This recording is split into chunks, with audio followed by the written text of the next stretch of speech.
Physics basic class ఇది second రోజు కదా. సో నేను ఏం చెప్పుకున్నా ఒకసారి చెక్ చేద్దామా. అసలు ఈ ప్లాన్ ఏమవుతుందో క్లాస్ చెప్తా చూడు. ఈరోజుతో ఫిజిక్స్ ఏవైతే ఫిజిక్స్లో వచ్చే మేజర్ ఇంపార్టెంట్ బేసిక్ టర్మ్స్ ఉన్నాయో వాటన్నిటిని కూడా కంప్లీట్ చేసేస్తాం. సో మినిమం ఒక 50% కంప్లీట్ చేద్దాం బేసిక్ టర్మ్స్ అన్నీ కూడా. మిగిలినవన్నీ కూడా లెసన్ వచ్చేటప్పుడు వాడి గురించి డీటెయిల్గా చెప్పేసుకోవచ్చు. దాంట్లో ఏ సమస్య ఉండదు, ఒక పని అయిపోద్ది. వన్స్ ఇది అయిపోయిన తర్వాత రేపు ఫిజిక్స్లో ఫస్ట్ లెసన్ చెప్తా, అది కూడా బేసిక్లో పార్ట్. ఓకే, అందు గురించి ఏం చేస్తున్నామంటే ఈ రోజుతో ఫిజిక్స్ కంప్లీట్ చేసుకుని రేపు ఫిజిక్స్ ఫస్ట్ లెసన్కి వెళ్ళిపోతే బేసిక్స్ కంప్లీట్ అవుతాయి, ఫస్ట్ లెసన్ కూడా కంప్లీట్ అయిపోద్ది. ఓకేనా? సో ఇంకెవడో డౌట్ పడకండి ఇంకా కంప్లీట్గా. నేను ఏం నేర్చుకున్నాం ఒకసారి సరదాగా చూద్దామా. మన చుట్టుపక్కల ఏవైతే ఉన్నాయో వాటన్నిటిని ఏమంటాము? మ్యాటర్. మ్యాటర్ ఎన్ని టైప్స్ ఉన్నాయి? ఏంటంటే ఓకే. సో సాలిడ్లో మనం ఇంటర్నల్గా చూసుకున్నట్లయితే లోపల పార్టికల్స్ ఎన్ని ఉంటాయి? చాలా ఫుల్గా ఎక్కువగా ఉంటాయి. అదే లిక్విడ్స్ గ్యాసెస్లో చూసుకున్నట్లయితే లోపల పార్టికల్స్ అనేవి తక్కువగా ఉంటాయి. అన్నిటికన్నా తక్కువ దేంట్లో ఉంటుంది? గ్యాసెస్లో చాలా తక్కువగా ఉంటాయి. అదే లిక్విడ్లు వీటిలో ఉంటాయి. అయితే నేను క్వశ్చన్ అడుగుతాను, లోపల ఉన్న ఈ మాలిక్యూల్స్ ఉన్నాయి కదా, ఈ మాలిక్యూల్స్ ఈ మూడిట్లో కూడాను దేంట్లో స్టేబుల్గా ఉంటుంది? Yes, solid. సాలిడ్లో ఏవైతే ఇక్కడ మాలిక్యూల్స్ ఉన్నాయో, ఏవైతే ఎలిమెంట్స్ ఉన్నాయో వాటన్నిటినీ కూడాను ఒకసారి ఒక స్ట్రక్చర్లో ఉండిపోతే అవి ఇక్కడ ఎక్కడికి కూడాను కదలవు. కానీ లిక్విడ్స్ కానీ గ్యాసెస్ కానీ వాటిలో ఉన్నవి మాలిక్యూల్స్ అన్నీ కూడా ఏమవుతుంటాయి? డెఫినెట్లీ కదులుతూ ఉంటాయి. ఫర్ ఎగ్జాంపుల్కి మనం వాటర్ తీసుకుంటే వాటర్ని చేస్తే దాంట్లో ఉన్న మాలిక్యూల్స్ అన్నీ కూడా కదులుతూ ఉంటాయి. అంటే దీన్ని బట్టి ఏంటి? క్లియర్గా ఇక్కడ ఉన్న మాలిక్యూల్స్ అన్నీ కూడా కదులుతాయి. సో ఇలా కదిలే వీటిని ఏమంటాం తెలుసా? ఇలా కదిలే వాటిని ఏమంటాం తెలుసా? కొత్త పదం ఫ్లూయిడ్స్ అంటాం. ఏమంటాము? ఫ్లూయిడ్స్. Okay, fluids. దాని తర్వాత నేను నేర్చుకున్న ఇంకొక బ్యూటిఫుల్ పదం ఏంటంటే ఏం నేర్చుకున్నా? మాస్. మాస్ అంటే ఏంటి? ఒక ఆబ్జెక్ట్లో ఎంతైతే పార్టికల్ ఉంటుందో దాన్ని ఏమంటాము? మాస్. సో ఒక ఆబ్జెక్ట్లో ఉన్న పార్టికల్ మ్యాటర్ని మనం ఏమంటాం? మాస్. సో మాస్కి కొన్ని ఎగ్జాంపుల్స్ చూసుకున్నట్లయితే ఈ డస్టర్ ఒక మాస్ అవుతుందా లేదా? ఇది ఒక ఆబ్జెక్ట్ కదా, ఈ ఆబ్జెక్ట్లో చూస్తే టోటల్ ఇదంతా మాలిక్యూల్స్తోనే ఫామ్ అయింది కదా. నెక్స్ట్ ఇంకొకటి చూద్దాం. వాటర్ బాటిల్ తీసుకుంటే వాటర్ బాటిల్ కూడా ఒక మాస్, దాంట్లో కూడా మాలిక్యూల్స్ ఇవన్నీ ఉన్నాయి కదా. ఇలా మాస్ అంతా కూడా ఉంటుంది. అయితే ఇప్పుడు ఒక ఆబ్జెక్ట్లో ఉన్న పార్టికల్ మ్యాటర్ మాస్ అన్నాం కాబట్టి మాస్ అనేది ఎక్కువ ఉండొచ్చు, తక్కువ ఉండొచ్చు. ఇన్ కేస్ మాస్ అనేది ఫుల్ పికప్ మీద ఉంటే అప్పుడు ఏమవుతుంది? దానికి డెన్సిటీ ఎక్కువగా ఉంటుంది. ఎందుకంటే ఇది ఒక ఆబ్జెక్టు. ఈ ఆబ్జెక్ట్లో చూసుకున్నట్లయితే దీంట్లో మాస్ అనేది చాలా ఫుల్గా ఉంది. ఓకే, ఈ ఆబ్జెక్ట్కి సంబంధించిన టోటల్ ప్లేస్ని ఏమంటాము? వాల్యూమ్ అంటాం. అంతే కదా, టోటల్ ప్లేస్ని వాల్యూమ్ అంటాం. ఈ వాల్యూమ్లో ఉన్న మాస్ అనేది ఒకవేళ ఎక్కువ ఉంటే దానికి ఏమి ఉన్నట్టు? ఎక్కువ డెన్సిటీ ఉన్నట్టు. తక్కువ ఉంటే దానికి తక్కువ డెన్సిటీ ఉన్నట్టు. సో ఇది సిచ్యువేషన్ కంప్లీట్గా కూడా. మ్యాక్సిమం సాలిడ్స్ అన్నిటికీ కూడా డెన్సిటీ ఎక్కువగా ఉంటుంది అనే విషయం నేను నేర్చుకున్నాను. దాని తర్వాత ఇదే మాస్ మీద గ్రావిటీ కానీ ఒకవేళ యాక్ట్ చేస్తే దాన్ని ఏమంటాము? వెయిట్. సో ఈ మాస్ ఉంది, ఈ మాస్ గాలిలో తేలొచ్చు కదా, దీనికంటూ బరువు ఎలా తెలిసింది? కింద గ్రావిటీ ఎంతైతే లాగుతుందో అంత వెయిట్ అనేది క్రియేట్ అవుతూ ఉంటుంది అనే విషయం మనకి ఇక్కడ అర్థమవుతుంది. అయితే వన్స్ గ్రావిటీ గురించి నేర్చుకున్నాక మనం ఏం చెప్పాం? ఏవైనా టూ ఆబ్జెక్ట్స్ మధ్య ఏవైతే స్పేస్ ఉందో దాన్ని మనం ఏమంటాం? గ్రావిటీ అనుకుని అన్నాం. వన్స్ ఇది క్లారిటీ కదా, ఇప్పుడు నుండి కొత్త కాన్సెప్ట్ నేర్చుకుందాం. ఫ్రిక్షన్ అంటే ఏంటి? ఫ్రిక్షన్ అంటే గరుకుదనం. సో చాలా సింపుల్. ఫ్రిక్షన్ వల్ల యూజెస్ ఏముంటాయి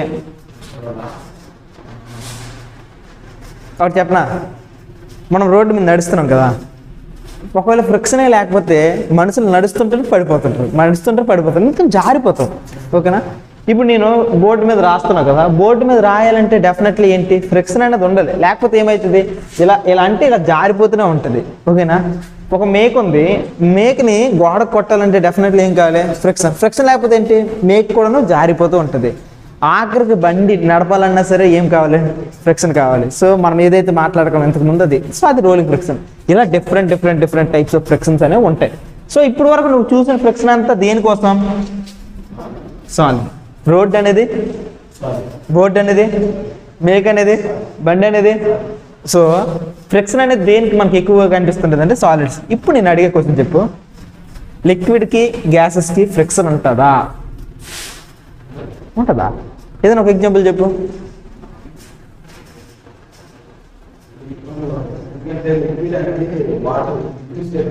సరే సరే సరే సరే. సో ఉంటుందా లేదా కొద్దిగా డౌట్ కదా. సముద్రంకి చిన్నప్పటి నుండి తిరిగాం కదా గట్టిగా. నువ్వు సముద్రంలో ఈత కొట్టు, నేను నేల మీద నడుస్తాను. ఇద్దరిలో ఎవరు ఫాస్ట్గా వెళ్తారు? ఎందుకు నీటిలో ఉన్నవాడు ఆగిపోతున్నాడు? ఫ్రిక్షన్. ఓకేనా? సో అర్థమైంది కదా, సింపుల్గా ఫ్రిక్షన్. ఓకే, ఇక్కడ ఒక బాల్ ఉంది నా చేతిలో, ఒక బెలూన్ ఉంది. బాల్ నేను వేస్తే ఫాస్ట్గా వెళ్తుందా? బెలూన్ వేస్తే ఫాస్ట్గా వెళ్తుందా? బాల్. ఎందుకు బెలూన్ వెళ్ళట్లేదు? ఎయిర్ రెసిస్ట్ చేసేస్తుంది. ఎయిర్ కూడా ఫ్రిక్షన్ ఉంది కదా. So this is the thing. So ఇక్కడ ఫ్లూయిడ్స్లో కూడాను ఫ్రిక్షన్ ఉంటుంది అనే విషయం నీకు అర్థమైంది. అసలు ఫ్లూయిడ్స్ అంటే నాకు తెలిసిన డెఫినేషన్ ప్రకారం వాటరే కదా, లిక్విడ్సే కదా ఫ్లూయిడ్స్ అని అనుకుంటున్నావు కదా. నో నో నో నో, ఇక్కడ నుంచి బాగా చెప్తా, చాలా జాగ్రత్తగా. ఫ్లూయిడ్స్ అంటే ఏంటంటే కదిలే ప్రతి వాటిని కూడాను ఫ్లూయిడ్స్ అని అంటాం. సో కదిలే ప్రతి దాన్ని కూడాను, గాలి కదులుతుందా? ఫ్లూయిడ్సే కదా. ఓకే, నెక్స్ట్ ఒక పర్టికులర్ షేప్ అంటూ లేని దాన్ని కూడా ఏమంటామంటే ఫ్లూయిడ్స్ అని అంటారు. వాటర్ తీసుకొని బాటిల్లో వేస్తే బాటిల్ షేప్, గ్లాస్లో వేస్తే గ్లాస్ షేప్, హార్ట్ సింబల్లో వేస్తే heart shape. So same air molecules కూడా అంతే, దానికి ఎందులో పెడితే అంత. సో దీన్ని బట్టి మనకి ఫ్లూయిడ్స్కి 2 రకాల డెఫినేషన్ వచ్చింది కదా. నో షేప్, నో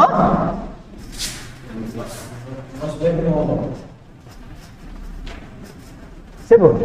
దానికంటే ఒక షేప్ లేదు, ఇంకొకటి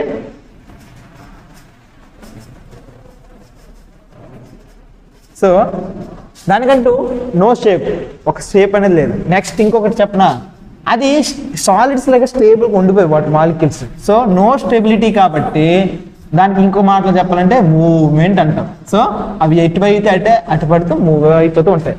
సో నో ప్రాబ్లం. సో ఈ రకంగా మనకి ఫ్లూయిడ్స్ అనేది అర్థమైపోయింది కదా. ఇప్పుడు ఫ్లూయిడ్స్ అర్థమైపోయింది కదా. ఫ్లూయిడ్స్లో మనము ఇలా వెళ్తున్నాం, వెళ్ళేటప్పుడు మనల్ని ఏమైపోతున్నాము, అది అడ్డేస్తుంది. అడ్డడాన్ని ఏమంటాము? డ్రాగింగ్ అంటాం. ఏమంటాము? డ్రాగ్. సో మనం బండి మీద ఫాస్ట్గా వెళ్తుంటే గాలి మనల్ని ఏం చేస్తుంది? డ్రాగ్ చేస్తుంది. ఎక్కడికి డ్రాగ్ చేస్తుంది? వెనక్కి డ్రాగ్ చేస్తుంది. ఒక కొత్త పదం వచ్చిందా? డ్రాగ్ అనేది వచ్చింది. సో ఇప్పుడు మనము నీటిలో ఈత కొడుతున్నాం. ఈత కొట్టేటప్పుడు ఆ నీరు మనల్ని ముందుకు వెళ్ళనివ్వకుండా ఏం చేస్తుంది? డ్రాగ్. సో డ్రాగ్ అంటే సింపుల్గా ఒక మాట చెప్పనా, లాగడం. ఏంటి?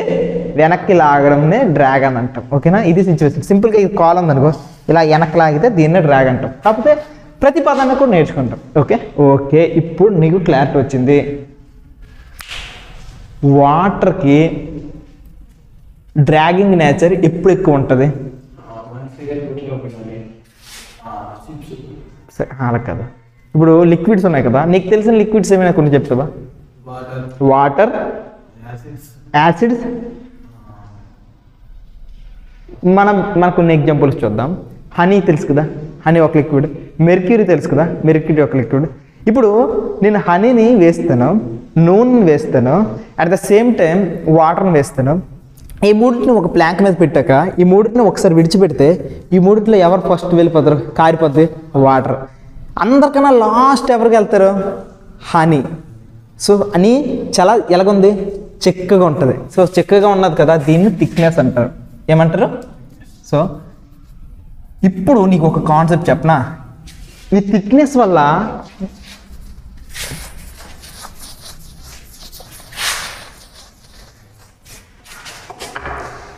ఇప్పుడు ఒక ఫ్లూయిడ్కి సంబంధించినంత వరకు థిక్నెస్ పెరిగిందనుకో, ఈ థిక్నెస్ పెరగడం వల్ల ఫ్లూయిడ్ అనేది మూవ్మెంట్ అవుతుందా? అవ్వదు. ఫ్లూయిడ్ అనేది మూవ్మెంట్ అనేది, ఫ్లూయిడ్కి సంబంధించిన మూవ్మెంట్ అనేది తగ్గిపోతుంది.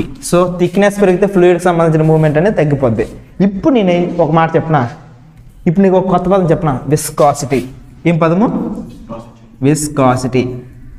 విస్కాసిటీ అంటే ఏంటి అని అంటే ఒక మాటలో చెప్పాలంటే, ఒక ఫ్లూయిడ్ అనేది ముందుకు ఫ్లో అవ్వడాన్ని రెసిస్ట్ చేయడాన్ని విస్కాసిటీ అంటారు. సో ఒక ఫ్లూయిడ్ అనేది ముందుకు పోవడానికి ఆపేయడాన్ని, ఆ నేచర్ని విస్కాసిటీ అంటారు. సో ఒక మాటలో ఇక్కడ చూద్దామా, ఫ్లూయిడ్ ఫ్లూయిడ్లో మనం ముందుకు వెళ్ళకపోవడాన్ని డ్రాగ్ అని అంటున్నాము, వెళ్ళకపోవడాన్ని డ్రాగ్ అని అంటున్నాము. థిక్నెస్ ఎక్కువ ఉంటే ఆ ఫ్లూయిడ్లో అనమాట ఫ్రిక్షన్ అనేది ఎక్కువగా ఉంది. ఆ ఫ్రిక్షన్కి ఉండే నేచర్ని ఏమంటాము? విస్కాసిటీ అంటాం. సో విస్కాసిటీ అనేది టు బి ఫ్రాంక్గా అర్థం చేసుకోవాలంటే అర్థం కావట్లేదు కదా. ఇది ఒక మాట చెప్పనా, ఇది ఆ మనిషి గుణం. ఏంటి? అంటే మనిషి భోజనం చేస్తాడు, తింటాడు, మనిషికి 2 కాళ్ళు ఉంటాయి, 2 చేతులు ఉంటాయి. ఇప్పుడు వరకు చెప్పుకుంటుంది ఫ్లూయిడ్ డ్రాగ్ అవుతుంది, దాంట్లో థిక్నెస్ ఉంటుంది. కానీ అది ఎలాంటోడు, మంచోడా చెడ్డోడా, ఆ మాటను చూస్తారా? ఇది గుణం. ఇదేంటిది? గుణం. ఇదొక విస్కాసిటీ. సో ఈ విస్కాసిటీ అనే గుణం ఎలా ఉంటుందో చూద్దామా. వీడు తక్కువ మంచోడు, వీడు ఎక్కువ మంచోడు, వీడు చాలా చెడ్డాడు, వీడు కొద్ది చాలాడు, వీడు నమ్మొచ్చు అని చెప్తాం కదా. సో గుణంలో విస్కాసిటీ అని కొంచెం చెప్పినప్పుడు ఫ్లూయిడ్స్లో మనం చెప్పొచ్చు కదా. ఫర్ ఎగ్జాంపుల్కి ఇప్పుడు నేను అడుగుతాను చూడు, వాటర్కి ఎక్కువ విస్కాసిటీ ఉంటుందా తక్కువ విస్కాసిటీ ఉంటుందా? తక్కువ. సో దానికి థిక్నెస్ అనేది తక్కువ ఉంటుంది. హనీకి ఎక్కువ విస్కాసిటీ ఉంటుంది, తక్కువ విస్కాసిటీ ఉంటుంది, ఎక్కువ. సో అది చాలా ఎక్కువ థిక్నెస్ ఉంది. సో ఇక్కడ నుంచి వాటర్ లిక్విడ్కి సంబంధించిన థిక్నెస్లకి ఏం పదం వాడతాము? విస్కాసిటీ. ఏమంటారు? విస్కాసిటీ. ఓకే. ఇప్పుడు ఈ ప్రపంచంలో అన్నిటికన్నా హైయెస్ట్ విస్కాసిటీ ఉన్న లిక్విడ్ ఏంటో తెలుసా? ఇప్పుడు నువ్వు ఒక వాటర్ వేసావనుకో, వాటర్ డ్రాప్ వేసావనుకో, అది ఏమైపోతుంది? కిందకు మొత్తం విస్తరించిపోతుంది కదా. కానీ అదే మెర్క్యూరీ డ్రాప్ వేసావనుకో, ఒక రౌండ్ బాల్లో ఉండిపోద్ది. అర్థమైందా? సో అంత థిక్నెస్ అనమాట. సో ఇది ఇప్పుడు ఇక్కడ వేసానంటే నీరు డ్రాప్ వేస్తే నీరు అనేది కిందకి వెళ్ళిపోవాలి, కానీ మెర్క్యూరీ డ్రాప్ వేస్తే మెర్క్యూరీ బార్ లాగా ఉండిపోద్ది. ఎందుకు తెలుసా? అంత థిక్గా ఉంది, చిక్కగా ఉంటుంది. సో అది విడిపోవాలి. విడిపోకంటే ఎలా ఉంది? థిక్గా పడిపోయింది. సో దీన్ని ఏమంటున్నాం? విస్కాసిటీ. సో ఇది సిచ్యువేషన్. వన్స్ ఈ విస్కాసిటీ నేర్చుకున్నాం, డెన్సిటీ నేర్చుకున్నాం, ఫ్రిక్షన్ గురించి నేర్చుకున్నాం కదా. సో ఇవి ఈ రోజుకి సంబంధించిన డీటెయిల్ విషయాలు. నోట్ చేసుకో.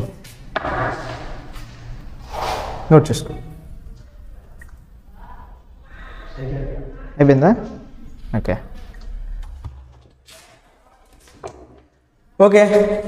ఇప్పుడు వరకు మనం నేర్చుకుంది ఒక ఎత్తు అయితే, ఇక నుంచి కూడా నేర్చుకుని ఇంకొన్ని కొత్త పదాలు ఉన్నాయి, వాటిని కూడా నేర్చుకుందాం. నిన్న మనం ఫోర్స్ అనే దాన్ని చూపించాం. ఏం చూపించాం? ఫోర్స్. సో ఈ ఫోర్స్ అనే దాని గురించి కూడా కొద్ది డీటెయిల్గా చెప్తాం. అయితే ఫోర్స్ గురించి చెప్పడానికన్నా ముందు ఫ్రిక్షన్లో దీనికి సంబంధించిన ఒక చిన్న లాస్ట్ టాపిక్ ఉంది. నువ్వు ఎప్పుడైనా అబ్జర్వ్ చేసావా? బుల్లెట్ ట్రైన్స్ ఎలాగుంటుంది దాని షేపు? ఏదో ముందు వైపు సన్నంగా ఉంటుంది, వెనక వైపు అనేది ఎలాగ ఉంటుంది, ఒక పెన్ లాగా. ఓకేనా? సో అది ఎందుకు చేస్తుంది తెలుసా? ఎయిర్ మనల్ని ఆపేస్తుంది. ఏం చేస్తుంది? ఇప్పుడు మనకి ఎక్కువ ఏరియా ఉందనుకో, ఎయిర్ అనేది మనకు ఆపేస్తుంది. సో అదే తక్కువ ఏరియా ఫ్రంట్ ఉంటే సూపర్గా ఉంటుంది కదా, దానికోసమే చేశారు. సో అలాంటి దాన్ని ఏమంటారు తెలుసా? ఆ టైప్ ఆఫ్ మెథడాలజీని ఏమంటారు అంటే స్ట్రీమ్ లైనింగ్. ఏమంటారు? నువ్వు ఎప్పుడైనా bullet cars, super speed cars ఎప్పుడైనా చూసావా? దాని మీదకి గాలి వస్తే గాలి సైడ్ నుండి కొట్టుకెళ్ళిపోవాలనుకునే రకంగా ప్లాన్ చేసి ఉంటారు. నువ్వే ఏరోప్లేన్ చూస్తే ఏరోప్లేన్ అనేది ముందు వైపు సూదుగా ఉంటుంది, వెనక వైపు అనేది చల్లగా ఉంటుంది. సో దాన్ని ఏమంటామంటే స్ట్రీమ్ లైనింగ్. అంటే గాలి ఇలా వస్తే గాలి మీద నుండి గాలి అంతా స్ట్రీమ్ లైనింగ్ అయిపోవాలని ప్లాన్ చేస్తూ ఉంటారు. సో ఇది ఎయిర్ రెసిస్టెన్స్ తగ్గించడానికి. ఓకే. సో ఇప్పుడు నేను మీకు ఏం పదం చెప్తాను అనుకుని చెప్పాను? ప్రెజర్. ఏం చెప్తున్నాను? So what is pressure? What is pressure? Simple క్వశ్చనే కదా. What is pressure? ఇప్పుడు ఇది ఉందా, ఇది ఇలా పెడితే ఎక్కువ ప్రెజర్ ఉంటుందా, ఇలా పెడితే ఎక్కువ ప్రెజర్ ఉంటుందా? రెండు ఒకలాగా ఉంటాయా? ఓకే. ఒక ఇటుక ముక్క అనుకో, ఇది ఇటుక ముక్క అనుకో. సో ఇటుక ముక్క అనుకునేటప్పుడు ఇటుకని ఇలా అడ్డంగా పెట్టేటప్పుడు ఎక్కువ ప్రెజర్ అనిపిస్తుందా, ఇలా అన్నప్పుడు ఎక్కువ ప్రెజర్ అనిపిస్తుందా? నిలువుగా ఉండేటప్పుడు. ఇంకొక ఎగ్జాంపుల్ చూద్దాం. త్రిశూలం తీసుకుందాం. సో బల్లెము త్రిశూలం, అది ఇలా పెట్టినప్పుడు ఎక్కువ ప్రెజర్ ఉంటుందా, ఆ సూది మొన ఇటువైపు పెట్టేసి ఉన్నప్పుడు ఎక్కువ ప్రెజర్ అనిపిస్తుందా? నిలువుగా ఉండేటప్పుడు ప్రెజర్ అనిపిస్తుంది. సో సింపుల్గా ఒక మాటలో చెప్తామా? ఒక పర్టికులర్ ఏరియా ఉంది. ఏముంది? సో ఇది ఒక పర్టికులర్ ఏరియా కదా. ఈ పర్టికులర్ ఏరియా మీద ఏం అప్లై అవుతుంది? ఫోర్స్. ఏమవుతుంది? Force applied on a particular ఏరియాని ఏమంటామంటే ప్రెజర్ అని అంటాం. సో దీనికి ఒకసారి రిలేషన్షిప్ చూద్దామా? Pressure is directly proportional to force, inversely proportional to area. So దీన్ని బట్టి నీకు ఒక అదే ఇక్కడ నుంచి ఫిజిక్స్లో చాలా డీటెయిల్గా చెప్తా. కొన్ని రిలేషన్స్ ఉంటాయి. ఆ రిలేషన్స్ ఏంటంటే నెంబర్ 1 డైరెక్ట్లీ రిలేషన్షిప్. ఏంటి? Directly relationship. సెకండ్ది ఇంకొక టైప్ ఆఫ్ రిలేషన్షిప్ ఏంటంటే ఇన్వర్స్లీ రిలేషన్షిప్. ఏమిటి? Inversely relationship. ఈ సింబల్ ఇక్కడ నుంచి ఎప్పుడు కనిపించినా సరే బాగా అర్థం చేసుకో. ఇది డైరెక్ట్లీ ప్రొపోర్షనల్ అంటే ఏంటి? కాదు, ఒకటి పెరిగితే ఇంకొకటి పెరుగుతుంది, ఒకటి తగ్గిపోతే ఇంకొకటి తగ్గిపోద్ది. అంటే ఇక్కడ రిలేషన్షిప్ ఎలా ఉంది? డైరెక్ట్గా అప్లై అయిపోతుంది. ఎలా అవుతుంది? డైరెక్ట్గా అప్లై అవుతుంది. ఇప్పుడు ఫర్ ఎగ్జాంపుల్కి ఫ్యాన్ ఆన్ చేస్తే బట్టలు అనేవి వేగంగా ఆరితే స్లోగా ఆరుతాయా? వేగంగా ఆరుతాయి. ఫ్యాన్ ఆపిస్తే బట్టలు ఫాస్ట్గా ఆరితే స్లోగా ఆరుతాయా? సో నువ్వు ఫ్యాన్ ఆన్ చేస్తే ఫాస్ట్గా ఆరితే, ఫ్యాన్ ఆపిస్తే స్లోగా ఆపిస్తాయి. ఇది డైరెక్ట్గా రిలేషన్షిప్ ఉందా, ఇన్వర్స్లీ ఉందా? డైరెక్ట్గా ఉంది. ఇప్పుడు ఇంకొక ఎగ్జాంపుల్ చూపిస్తాను చూడు. Inversely relationship. ఇన్వర్స్లీ రిలేషన్షిప్కి ఏదైనా ఒక ఎగ్జాంపుల్ చెప్దామా? Pipe number is inversely proportional to time. ఇక ఎగ్జాంపుల్ చూద్దాం క్లియర్గా. ఒక కుండీ ఉందా, ఈ కుండీలో నువ్వు ఒక పైపు వేసావనుకో టైం అనేది కొద్దిగా ఎక్కువ ఉంటుంది. 2 పైపులు వేసావనుకో టైం అనేది తగ్గిపోద్ది. 3 పైపులు పెడితే ఇంకా టైం తగ్గిపోద్ది. 4 పైపులు పెడితే ఇంకా అసలు టైం అనేది తగ్గిపోద్ది. అంటే ఈ రిలేషన్షిప్ పెట్టి మనం పైపుల సంఖ్య పెంచితే టైం అనేది తగ్గిపోతూ ఉంటుంది. ఒకవేళ ఇప్పుడు రివర్స్లో ఆడుతుందాం. ఒక టైం పెరిగిపోతుంది అంటే దాని అర్థం ఏంటి? ఒక పైప్ ఫెయిల్ అయిపోయినట్టు. టైం ఇంకేంట్రా నిండట్లేదు అనుకోనంటే ఇంకొక పైప్ కూడా ఫెయిల్ అయిపోయినట్టు. టైం ఏంటి ఇంకా ఎక్కువ పడుతుంది అంటే దాని అర్థం ఏంటి? పైప్ లైన్ చాలా తక్కువ. సో ఈ రిలేషన్షిప్ని ఏమంటాము? Inversely relationship. అంటే ఒకటి పెరిగితే ఇంకొకటి తగ్గుతుంది, ఇంకొకటి పెరిగితే ఇంకొకటి తగ్గుతుంది. సో దీన్ని ఏమంటామంటే ఇన్వర్స్లీ రిలేషన్షిప్. సో ఇప్పుడు ఇన్వర్స్లీ రిలేషన్షిప్ మనకు అర్థమైంది కాబట్టి ఇప్పుడు నేను అడిగే క్వశ్చన్ చూడు. Pressure is inversely proportional to area అనుకున్నాను. Pressure is inversely proportional to area. ఇప్పుడు ఏరియా పెరిగితే ప్రెజర్ అనేది ఏమవుతుంది? ప్రెజర్ అనేది తగ్గుతుంది. సో నేను ఇంతకుముందు ఏమైనా చెప్పానంటే ఇదే కదా ఇటుక ముక్క. ఇప్పుడు ఈ మొత్తం ఆబ్జెక్ట్ ఉంది కదా, ఈ ఆబ్జెక్ట్ నా శరీరానికి తాకుతుంది. ఏరియా ఎక్కువ ఉందా తక్కువ ఉందా? ఇంత ఏరియా. అదే ఇప్పుడు నేను ఇలా పెడితే ఏరియా అనేది ఏమైంది? తగ్గిపోయిందా? చాలా చిన్న ఏరియా. సో నా చేతి మీద ఒకప్పుడు సెల్ పెడితే ఇంత పెద్ద ఏరియా నుండి ఒక స్మాల్ ఏరియాకి మాత్రమే పెరిగిపోయింది. సో అప్పుడు ఏమవుతుంది? ప్రెజర్ అనేది పెరిగిపోతుంది. సో ఫోర్స్ అనేది ఎక్కువ అప్లై అవుతూ ఉంటుంది. సో నేను దాన్నే చెప్తున్నాను అనమాట. Pressure is inversely proportional to area. So area అనేది పెరిగింది అనుకో ప్రెజర్ అనేది తగ్గిపోతే, ఏరియా అనేది తగ్గిపోతే సో నీకు ప్రెజర్ అనే కాన్సెప్ట్ అర్థమైపోయింది కదా. వన్స్ ప్రెజర్ అని నీకు అర్థమైపోతే మేకు గురించి చూద్దాం. మేకుకి మనకు 2 టైప్స్ ఉంటాయి. ఒకటి రివర్స్ పైప్ చూస్తే చిన్నగా రౌండ్ ఒకటి ఉంటుంది, ఇలా రౌండ్ ఉంటుంది ఇదే. ఇప్పుడు చెప్పు, మేకి నేను కొడితే ఎటువైపు ఫాస్ట్గా దిగుతుంది? సూది వైపు దిగుతుంది. ఎందుకు? ఇక్కడ ఏరియా అనేది చాలా తక్కువ. ఇదే ఏరియా మీద విపరీతమైన ఫోర్స్ అనమాట. నువ్వు ఆ ఉలి దెబ్బతో కొడతావు కదా, ఆ ఫోర్స్ అంతా అప్లై అయిపోతూ ఉంటుంది. సో ఇదే లాస్ట్ ఎగ్జాంపుల్. ఎందుకు ఈ రకంగా జరుగుతుంది అనేది చూద్దాం. ఇదే కదా బాడీ. ఈ బాడీకి ఇలాగా సిచ్యువేషన్ ఉంది, ఇలా కూడా సిచ్యువేషన్ ఉంది. ఇప్పుడు కిందకి గ్రావిటీ వల్ల ఫోర్స్ అనేది కిందకి అప్లై అవుతుంది, అంతే కదా. ఇంకేదైనా లాగుతుంది కింద, ఒక్క గ్రావిటీ వల్ల మాత్రం లాగుతుంది. ఇప్పుడు గ్రావిటీ వల్ల లాగేటప్పుడు ఈ ఫోర్స్ అనేది ఇక్కడ పడుతుందా, ఇక్కడ పడుతుందా, ఇక్కడ పడుతుందా, ఇక్కడ పడుతుందా, ఇక్కడ పడుతుందా, ఇక్కడ పడుతుందా? అంటే ఇక్కడ ఫోర్స్ అంతా ఏమైపోతుంది? డిస్ట్రిబ్యూట్ అయిపోతుంది. అంటే నేనేమంటున్నానంటే ఈ పేపర్ ఇలా ఉందంటే ఫోర్స్ అనేది ఇక్కడ ఇక్కడ ఇక్కడ ఇక్కడ ఇక్కడ ఇక్కడ అంతా కూడా డిస్ట్రిబ్యూట్ అయిపోతుంది. దీనివల్ల ఏమైపోతుంది? లాస్ట్ ఇండివిజువల్గా అంతా తగ్గిపోతూ ఉంది. అదే లాస్ట్ సిచ్యువేషన్. ఓకే, మనం ఎక్కడి వరకు వచ్చాము ఒకసారి చూద్దామా. సో ఇక్కడ ఫోర్స్ అనేది ఏమైపోయింది అంటే ఈ మొత్తానికి పనిచేస్తారు. ఏమైపోయింది? నా దగ్గర 5 రూపాయలు ఉంటే 5 రూపాయలని అందరికీ పనిచేస్తే ఏమైపోద్ది? ఆటోమేటిక్గా డిస్ట్రిబ్యూట్ అయిపోద్ది కదా. కానీ ఇప్పుడు చూడు సిచ్యువేషన్, దీన్ని ఇలా పెట్టా. ఇప్పుడు చెప్పు, ఫోర్స్ అంతా ఇప్పుడు ఎక్కడ ఉంది? ఆ సింగిల్ ఒక్క పాయింట్లో. ఈ మొత్తం దీని అంతకు సంబంధించిన ఫోర్స్ అంతా ఒక్క చిన్న పాయింట్లో పడుతుంది. సో దీన్ని బట్టి నీకు క్లియర్గా అర్థమయ్యేది pressure is inversely proportional to area. Okay, ఇప్పుడు వరకు చాలా ఎక్కువసేపు డిస్కస్ చేసాం కదా. ఇప్పుడు నీకు డిఫరెంట్ టైప్స్ ఆఫ్ ఫోర్సెస్ చూపిస్తా, చాలా జాగ్రత్తగా. ఒక ఫోర్స్ అనేది 90 degrees యాంగిల్తో వస్తే దాన్ని ఏమంటాం తెలుసా? థ్రస్ట్ అని. PFE ఫార్ములా సైడ్ పెట్టుకుందా. ఓకే, ఒక ఫోర్స్ అనేది 90 degrees యాంగిల్తో ఉంటే దాన్ని ఏమంటామంటే థ్రస్ట్ అంటాం. ఏమంటాం? థ్రస్ట్కి ఎగ్జాంపుల్ నీకు అర్థం కాలేదు కదా, ఒక సింపుల్ ఎగ్జాంపుల్ చూడు. ఇది మేకు ఏంటిది? ఫోర్స్ అనేది ఎలా పడుతుంది? 90 degrees యాంగిల్తో పడుతుందా? సో దీన్ని ఏమంటాము? థ్రస్ట్. ఇప్పుడు ఒక కార్ వెళ్తుంది, కార్కి వెనక జట్లు వేస్తారు, జమ్మని వెళ్ళిపోయింది. దాని అర్థం ఏంటి? 90 degrees యాంగిల్తో వెళ్ళిపోయిందా? సో దాన్ని ఏమంటాము? థ్రస్ట్. సో ఏమవుతుంది? థ్రస్ట్. సో ఇది ఒక డిఫరెంట్ పదం అనమాట. దీన్ని ఏమంటామంటే థ్రస్ట్ అంటాం. అయితే దీనికి మనం ఇవి చూద్దామా, SI యూనిట్స్ చూద్దామా. ప్రెజర్కి SI యూనిట్లో చూసుకున్నట్లయితే ఫోర్స్కి SI యూనిట్ ఏంటి? న్యూటన్. ఫోర్స్ని దేంట్లో కొలుస్తారో? Newton, 2 newtons, 3 newtons, 4 newtons, 5 newtons, ఇలా న్యూటన్స్. మరి ఏరియాకి దేనిలో మెజర్ చేస్తాము? ఏరియా దేంట్లో మెజర్ చేస్తామంటే మీటర్ స్క్వేర్. ఏంటి? So 2 metre square, 3 metre square, 4 metre square. So newton per metre square. Okay, newton per metre square అనే కాన్సెప్ట్లో చూద్దాం. అయితే ఇప్పుడు నేను అడుగుతుంది చాలా బాగా ఆలోచించు. నేను అడిగే క్వశ్చన్ చెప్పు. ఇప్పుడు థ్రస్ట్ ఉంది కదా, థ్రస్ట్కి ఎస్ఐ యూనిట్ ఏంటి? థ్రస్ట్ అనేది ఫోర్స్ కాబట్టి సబాస్, సూపర్. థ్రస్ట్ అనేది ఒక ఫోర్స్ కదా, జస్ట్ ఇది ఫోర్స్. ఏంటి? థ్రస్ట్ అనేది పర్పెండిక్యులర్గా యాంగిల్ అయ్యే ఒక ఫోర్స్ మాత్రమే కాబట్టి దీని యొక్క ఎస్ఐ యూనిట్ ఏంటి? న్యూటన్. సో ఇప్పుడు వరకు నువ్వు చాలా మంచి కాన్సెప్ట్ చెప్పు, చాలా బాగుంది. అయితే ఇప్పుడు నేను చెప్పబోయేది చాలా జాగ్రత్త విను. ఎస్ఐ యూనిట్ అంటే అర్థం ఏంటి నీకు చెప్తాను చూడు. రేపు చెప్పబోయే లెసన్ అదే, ఫిజిక్స్లో ఫస్ట్ లెసన్ అన్నాను కదా. ఇప్పుడు మనము వెయిట్ని దేనిలో మెజర్ చేస్తుంటాం? కేజీల్లో మెజర్ చేస్తుంటాం. కానీ అటువైపు వెళ్తే వాడు దేంట్లో మెజర్ చేస్తారు తెలుసా? యూరోప్ అటు సైడ్ వాళ్ళు పౌండ్స్ దేంట్లో మెజర్ చేస్తారు. ఇప్పుడు 3 పౌండ్స్ అంటే నీకు ఎంత ఊహించుకోగలవా? అదే 3 కేజీస్ అంటే నీకు ఎంత బరువు వచ్చేస్తుంది కదా. అదే ప్రపంచమంతా కూడా నువ్వు ఒకటే కౌంటింగ్ మెజర్స్ని యూజ్ చేస్తే బెస్టా వేస్టా?